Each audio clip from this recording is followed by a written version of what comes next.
Everyone, this is Tim from Your 6 Tech. Today in this video, I'm going to show you how to forget your Bluetooth controller on your PlayStation 5 and then reconnect it and fix any kind of issue that you're having with it possibly. So on the home screen here, let's go up to settings right here and select this, and then scroll on down to accessories. And then go to general and go to Bluetooth accessories. And then you can choose the controller you're having an issue with and you want to reconnect. So I'm going to choose this one, and we want to go to delete. If we go to disconnect, that's going to turn off the controller. So if we go to delete, we can forget the device from our PlayStation 5. And then let's go to OK. Now our controller is disconnected and we can't use it. We want to put it into the Bluetooth pairing mode. Press the share button and the PlayStation button here down at the same time. Put it into the Bluetooth pairing mode. These lights are going to begin to blink right here.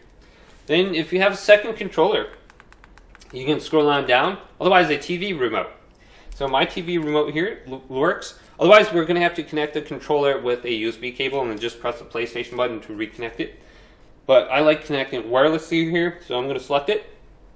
Now I want to go to, do you want to register this Bluetooth device? DualSense wireless controller. Let's go to yes. The controller should be reconnected to the PlayStation now.